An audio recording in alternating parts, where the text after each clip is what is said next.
तो चलिए आज गोता लगाते हैं इंटरनेट के उन अंधेरे कोनों में, उन कहानियों की दुनिया में जहां डर बस एक क्लिक की दूरी पर बैठा है। लोग कहते हैं रात को भूतों की बातें नहीं करनी चाहिए, लेकिन हमारी जिंदगी तो रात में ही शुरू होती है। ट्रक ड्राइवर बलकार सिंह की ये एक लाइन उस पूरी दुनिया की हकीकत को सामने रख देती है जिसे हम आज समझने वाले हैं। मतलब एक ऐसी दुनिया जहां रात का अंधेरा अंत नहीं बल्कि न जाने कितनी अनकही कहानियों की शुरुआत होता है।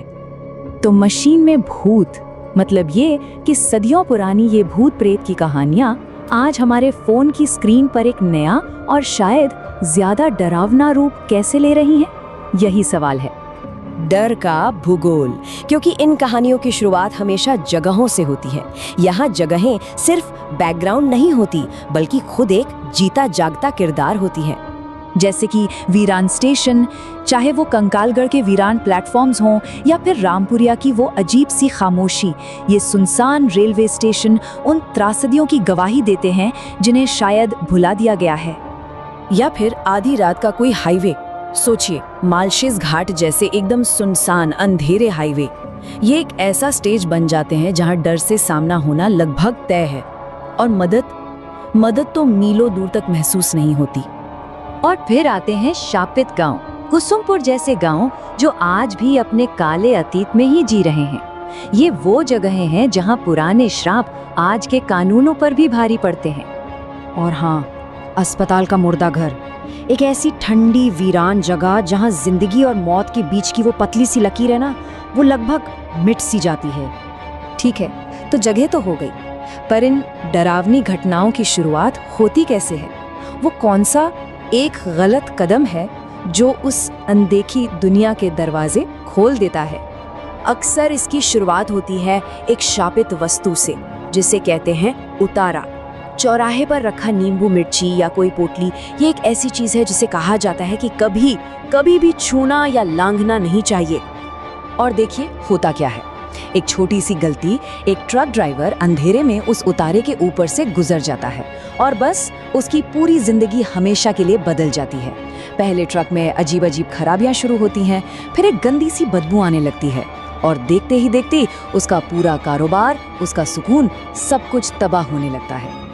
लेकिन सिर्फ उतारा ही वजह नहीं है, कभी कभी बस गलत समय पर गलत जगह होना, जैसे महीने की 13 तारीख को किसी भूतहा जगह पहुंच जाना या फिर लोकल लोगों की चेतावनियों को नजरअंदाज कर देना, ये भी डर को दावत देने जैसा ही है।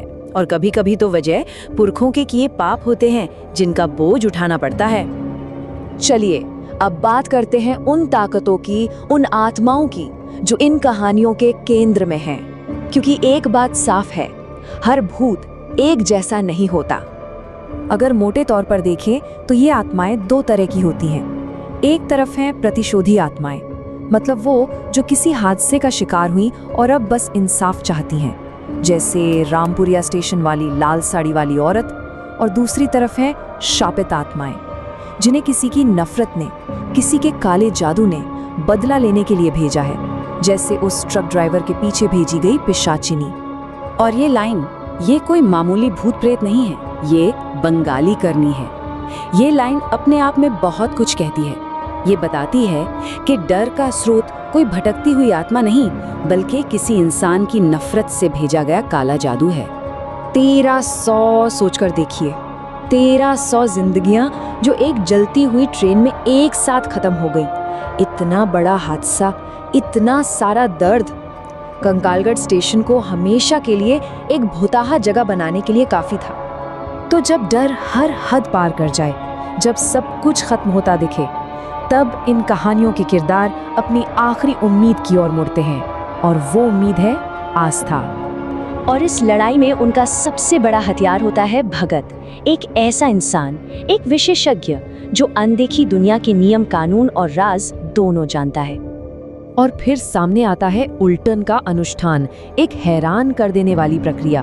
पहले भगत ये पता लगाता है कि ये एक भेजी हुई पिशाचिनी है, फिर उसी शापित ट्रक के ग्रीस से उस आत्मा से संपर्क साधा जाता है।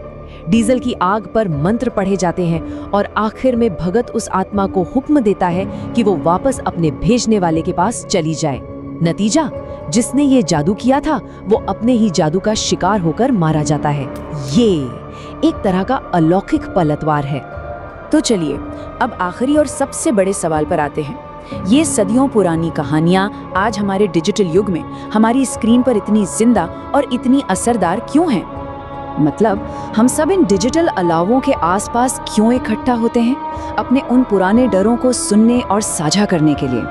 आखिर इन कहानियों में ऐसा क्या है जो लाखों लोगों को अपनी ओर खींचता है और अंधेरे में बैठकर इन्हें सुनने पर मजबूर करता है? शायद इसका जवाब यही है, क्योंकि सबसे पुरानी कहानियां वही होती हैं जो हमें याद दिलाती हैं कि अंधेरे में हम कभी भी पूरी तरह से अकेले नहीं होते।